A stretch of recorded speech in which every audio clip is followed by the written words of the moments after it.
나 이사 갈 거다. 네? 어머님, 뭐라고 하셨어요? 이제 더는 너희들 도우미 노릇 못하겠어서 이사 간다고 했다. 너희 모르는 곳으로 갈 거야. 더 이상 부탁하러 찾아오지 말 거라. 집안이 순식간에 조용해졌어요.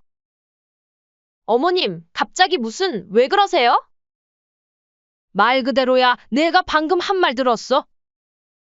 도움이라고. 그래, 난 너희한테 그런 존재였구나. 어머님, 그게 아니라 그만큼 잘해주신다는 뜻으로. 현우야, 제가 현우를 불렀어요. 네, 엄마. 너희가 내 통장 가지고 집 살 생각하고 있다면서?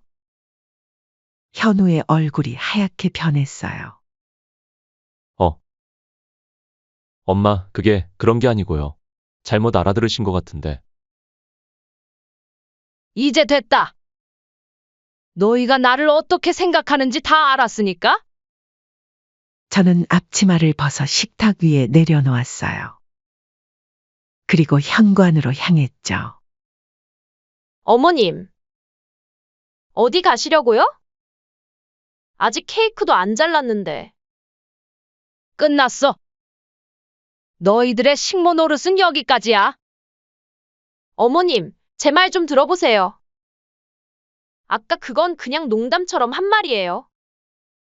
농담. 그래, 너희한테는 농담일 수 있겠지.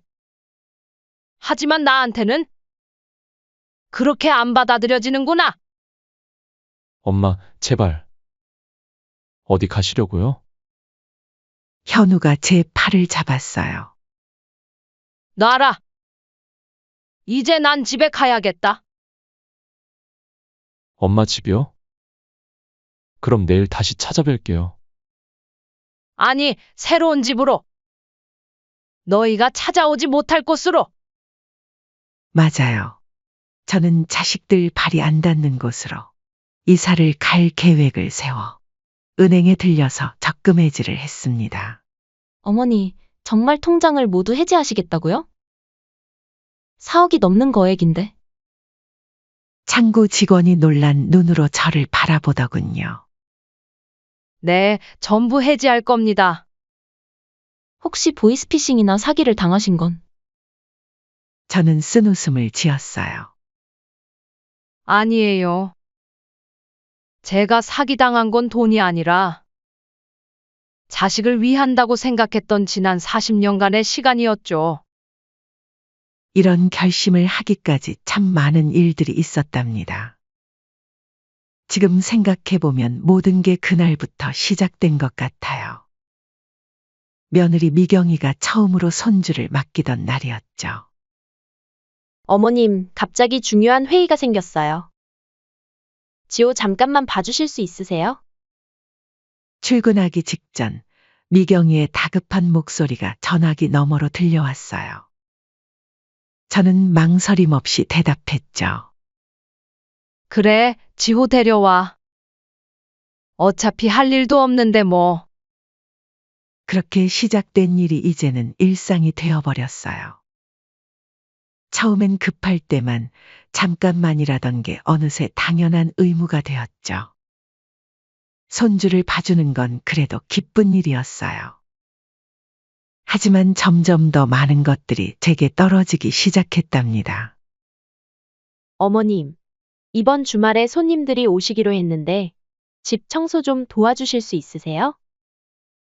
저희가 너무 바빠서. 어머님, 반찬이 떨어졌는데 몇 가지만 해주시면 안 될까요? 어머님, 제가 야근이라. 오늘도 지호 좀 부탁드려요. 매번 부탁할 때마다 미경이는 죄송하다는 말을 잊지 않았어요. 하지만 그 말이 진심이 아니라는 걸 저도 알고 있었죠. 아들 현우도 마찬가지였어요. 엄마, 이번에 목돈이 좀 급하게 필요한데. 2천만 원만 빌려주실 수 있어요? 처음엔 돈을 빌려간다더니 어느새 그건 당연한 지원이 되어버렸어요. 갚겠다던 약속은 흐지부지 되었고 오히려 제가 물어보는 게 민망해질 지경이 되었죠. 하지만 진짜 마음이 아팠던 건 따로 있었어요. 제가 없을 때 들려온 며느리의 통화 소리였죠. 엄마, 시어머님이 또 오셨어요. 솔직히 좀 부담스러워요. 매일 와서 이것저것 간섭하시고. 그래도 애 봐주시니까 참는 거죠. 뭐. 그날 저는 반찬을 들고 아들 집에 갔다가 그만 그 말을 듣고 말았어요. 현관문 앞에 서서 한동안 움직일 수가 없었답니다. 제 손에 들린 반찬 가방이 천근만근 무거워지는 것 같았어요. 요즘 세대 차이가 난다 해서 간섭이라 생각할 수도 있어요. 하지만 시어머니가 손주 봐주고 집안일까지 도와주는 건 당연하게 생각하고 조금이라도 듣기 싫은 말을 하면 간섭이라고 하다니요. 그동안 제가 얼마나 많은 시간과 정성을 쏟아부었는지 그들은 전혀 모르는 눈치였어요. 더 서글픈 건 우리 현우의 대답이었죠. 그래도 어머님한테 계속 의지하는 것도 좀 그렇잖아. 자꾸 찾아오시는 것도 보기 싫고. 도움이라도 구해야 하는 거 아니야? 도우미는 돈 드는데. 엄마는 공짜잖아. 그날 이후로 저는 많은 생각을 했어요. 제가 이렇게 살아야 하는 건지, 정말 이게 맞는 건지. 그리고 마침내 결심을 하게 된 거예요. 지난 40년간 저는 현우를 위해 제 인생을 모두 바쳤어요. 남편과 이혼하고 혼자서 키웠죠. 현우가 좋은 대학 가게, 좋은 직장 잡게, 좋은 와이프 만나게. 전부 제 인생을 걸고 뒷바라지했어요. 하지만 이제는 알겠어요. 제가 그들에게 공짜라는 걸요. 더 이상은 안 되겠다 싶었죠. 그래서 이렇게 은행에 와서 모든 걸 정리하고 있는 거예요. 그렇게 통장을 정리하고 나오는데 문득 한 달 전에 일이 떠올랐어요. 그날도 평소처럼 지호를 돌보고 있었어요. 잠깐 부엌에서 지호 이유식을 데우고 있는데 갑자기 쿵 소리가 나더니 지호의 울음소리가 들렸어요. 깜짝 놀라 달려가 보니 지호가 소파에서 떨어져 있었죠. 마침 그때 미경이가 퇴근해서 들어왔어요. 어머나, 지호야. 미경이는 지호를 안아들더니 제게 날카로운 목소리를 냈어요.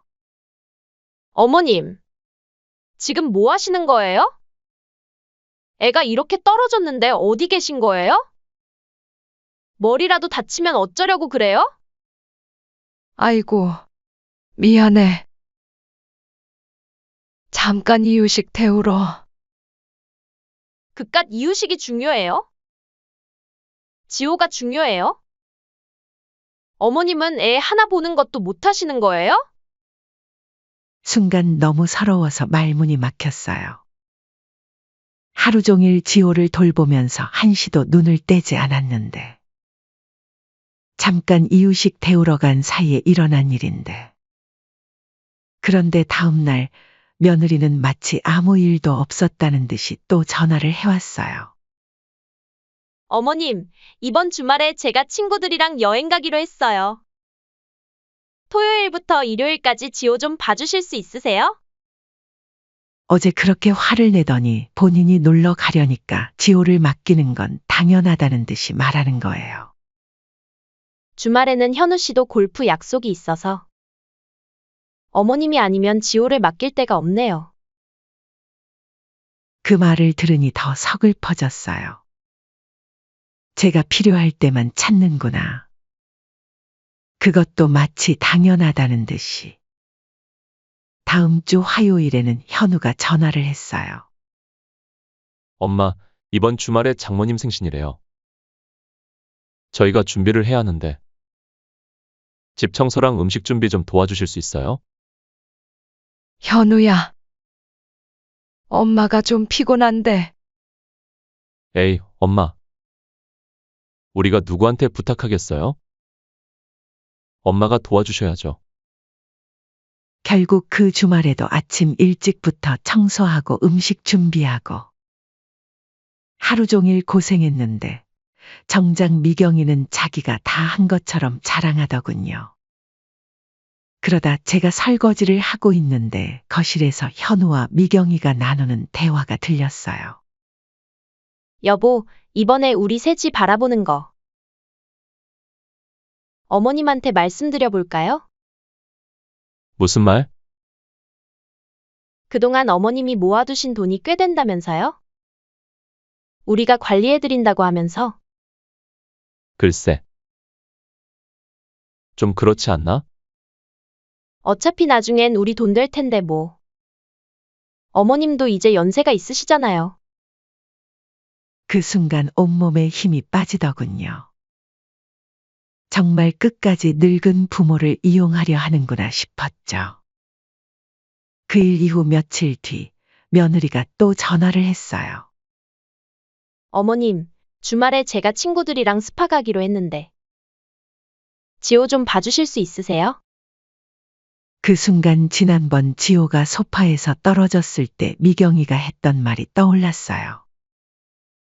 어머님은 애 하나 보는 것도 못 하시는 거예요? 그때는 그렇게 화를 내더니 본인이 놀러 가려니까 이렇게 당연하게 부탁하는 게 너무 어이가 없었죠. 미경아, 네, 어머님. 나 몸이 좀 안 좋을 것 같아. 처음으로 거절해봤어요. 그러자 미경이의 목소리가 달라지더군요. 어머님, 제발요. 제가 얼마 만에 친구들 만나는 건데. 어머님밖에 부탁드릴 데가 없어서 그러는 거예요. 마치 제가 미경이의 인생을 망치기라도 하는 것처럼 말하는 거예요. 결국 그날도 저는 지호를 봐줬죠. 그런데 저녁에 현우가 전화를 했어요. 엄마, 미경이가 많이 섭섭해하더라고요. 엄마가 손주 봐주는 거 좀 내키지 않아 하시는 것 같다고. 현우야, 엄마, 우리가 누구한테 의지하겠어요? 엄마밖에 없잖아요. 부탁 좀 드려요. 이뿐만이 아니었어요. 그로부터 일주일 뒤 며느리가 또 부탁을 해왔어요.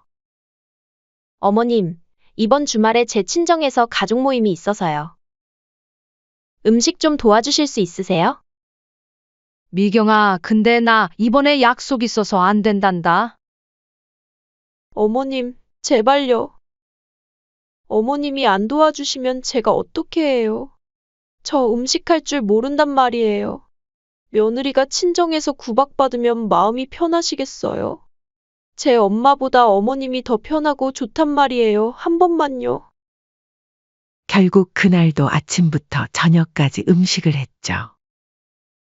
이런 일들이 반복되면서 제 마음속에서 뭔가가 조금씩 변하기 시작했어요. 더 이상은 안 되겠다는 생각이 들었죠. 40년을 키운 내 아들이 이제는 아내 편에 서서 나를 이용하기만 하는구나. 내가 그동안 바보처럼 산 걸까? 이런 생각이 자꾸만 들더군요. 그래서 결심했어요. 이제는 달라져야겠다고. 더 이상 그들이 편할 때만 찾는 도구가 되고 싶지 않았어요. 나도 이제는 내 인생을 살아야겠다고 생각했죠. 그렇게 자식도 모르게 어디 시골집에 들어갔으면 좋겠다는 생각에 집을 알아보고 통장을 정리하고 나오면서 차근차근 이사갈 준비를 하고 있었어요. 하지만 현우의 생일이 다가오고 있어 마지막 아들의 생일을 챙겨주고 떠나려고 했었죠. 어머님, 이번 주말에 현우 생일이잖아요.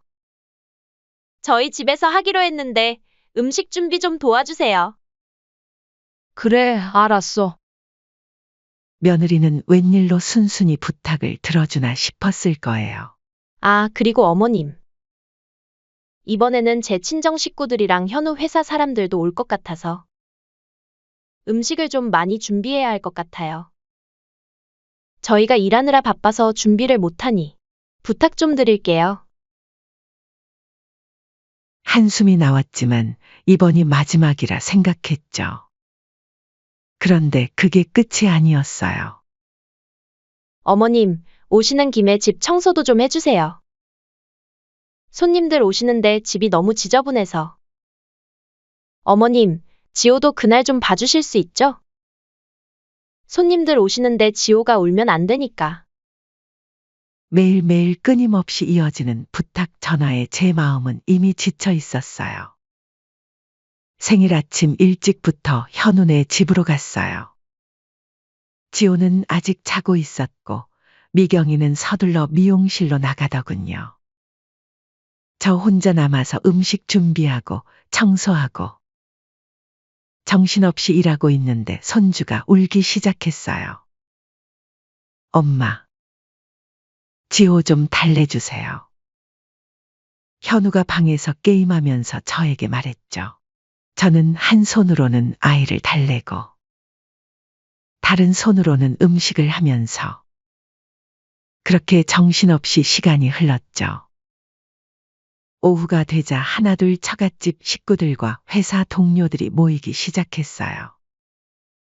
어머, 이 요리들 누가 했어요? 정말 맛있네요. 안사돈이 물었어요. 아, 그거 제가 오늘 하루 종일 준비했어요. 우리 엄마 입맛에 맞춰서 특별히 신경 썼답니다. 미경이가 당당하게 말하는 소리에 손에 든 그릇을 떨어뜨릴 뻔했어요. 제가 새벽부터 준비한 음식들을 자기가 했다고 하는 게 어이가 없더군요. 미경아, 너 정말 능력 있다. 이렇게 많은 음식을 혼자서 다 하고. 우리 딸 다 컸네. 어머님, 지호가 우는데 좀 보시겠어요? 대화 중이던 미경이가 갑자기 아이를 제게 안겨주었어요. 어머님, 과일도 좀 깎아주세요. 손님들 드실 거요. 어머님, 물 좀 더 갖다 주세요. 어머님, 여기 좀 치워주세요. 끊임없이 이어지는 요구에 정신이 하나도 없었어요. 그때 며느리가 회사 동료들하고 대화하는 소리를 우연하게 들었는데 미경아, 너희 시어머님 진짜 대단하시다. 요리에 청소에 손주 돌보기까지. 그러게 우리 어머님은 정말 우리 집 살림 도우미 같으셔서 편해. 그 순간이었어요. 제 손에 들고 있던 과일 깎는 칼이 바닥에 떨어졌죠. 듣자 하니까 더는 못하겠구나. 네? 어머님, 뭐라고 하셨어요? 나? 이제 더는 너희들 도우미 노릇 못하겠다. 내가 시어머니인지 식모인지 모르겠네. 집안이 순식간에 조용해졌어요. 어머님, 갑자기 왜 그러세요? 내가 방금 한 말 들었어. 도우미라고. 그래, 난 너희한테 그런 존재였구나. 어머님, 그게 아니라 그만큼 잘해주신다는 뜻으로. 현우야, 제가 현우를 불렀어요. 네, 엄마. 너희가 내 통장 가지고 집 살 생각하고 있다면서? 현우의 얼굴이 하얗게 변했어요. 엄마, 그게 그런 게 아니고요. 잘못 알아들으신 것 같은데. 이제 됐다. 너희가 나를 어떻게 생각하는지 다 알았으니까? 저는 앞치마를 벗어 식탁 위에 내려놓았어요. 그리고 현관으로 향했죠. 어머님, 어디 가시려고요? 아직 케이크도 안 잘랐는데. 끝났어. 너희들의 식모 노릇은 여기까지야. 어머님, 제 말 좀 들어보세요. 아까 그건 그냥 농담처럼 한 말이에요. 농담. 그래, 너희한테는 농담일 수 있겠지. 하지만 나한테는 그렇게 안 받아들여지는구나. 제 목소리가 떨리고 있었어요. 40년을 키운 아들이 이제는 제게 이런 대접을 하는구나 하는 생각에 눈물이 나려는 걸 꾹 참았죠. 엄마, 제발. 어디 가시려고요? 현우가 제 팔을 잡았어요. 놔라. 이제 난 집에 가야겠다. 엄마 집이요? 그럼 내일 다시 찾아뵐게요. 아니, 새로운 집으로. 너희한테 더 이상 패 끼치지 않을 곳으로. 그 말을 남기고 현관문을 열었어요. 뒤에서 현우와 미경이가 뭐라고 외치는 소리가 들렸지만 뒤돌아보지 않았어요. 그날 밤 짐을 정리했어요. 30년 넘게 살았던 집을 떠나는 건 쉽지 않았죠. 하나하나 물건을 정리하면서 현우의 어린 시절 사진을 발견했어요. 첫 돌 사진, 초등학교 입학식 사진. 한참을 보다가 다시 상자에 넣었어요. 이제는 정말 떠나야 할 때니까요. 다음 날 새벽, 이삿짐 차가 조용히 도착해 강원도 양양의 시골집으로 향했습니다. 주소는 아무에게도 알려주지 않았어요. 며칠 뒤부터 현우에게서 전화가 빗발치기 시작했어요. 문자도 수십 통이 왔죠. 엄마, 어디 계세요? 제발 연락 좀 주세요. 엄마, 우리가 잘못했어요. 이제야 깨달았어요. 엄마 없이는 못 살겠어요. 돌아와 주세요. 하지만 전 답장하지 않았어요. 이제는 정말 제 삶을 찾고 싶었거든요. 새로운 집은 조용한 시골 마을에 있었어요. 앞마당에는 작은 텃밭도 있고 뒷마당에는 감나무도 있는 제가 늘 꿈꾸던 그런 집이었죠. 시간이 흐르면서 현우와 미경이는 제 흔적을 찾아 혈안이 되었다고 해요. 제 친구들한테도 연락하고. 하지만 아무도 제가 어디 있는지 모르니까 알려줄 수가 없었겠죠. 2달이 지났을까. 어느 날 마당에서 텃밭을 가꾸고 있는데 현우가 나타났어요. 엄마, 어떻게 찾아왔니? 전국의 모든 부동산을 다 뒤졌어요. 엄마가 분명 동네 부동산에서 집 알아보셨을 것 같아서요. 현우의 눈에는 눈물이 고여 있었어요. 엄마, 우리가 정말 큰 잘못을 했어요. 엄마가 없는 2달.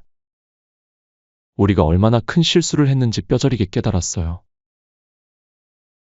이제 와서 입 바른 소리 하는구나. 미경이도 많이 달라졌어요. 이제는 직접 애도 보고 집안일도 하고. 전에는 엄마가 해주시는 게 당연하다고 생각했는데 이제야 그게 얼마나 힘든 일인지 알았대요. 잠시 말을 멈추더니 현우가 계속 이야기했어요. 아참 그리고 지호가 매일 할머니를 찾아요. 할머니 어디 갔어? 하면서 울 때마다 너무 가슴이 아파요. 저희가 정말 이기적이었어요. 어머님, 뒤에서 미경이의 목소리가 들렸어요. 돌아보니 미경이가 지호를 안고 서 있더군요.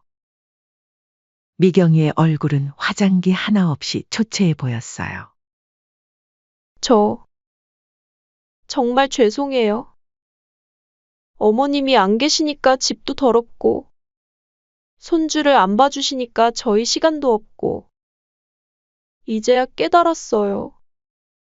어머님이 없으니까 집안이 굴러가지를 않아요. 미경이가 흐느끼기 시작했어요.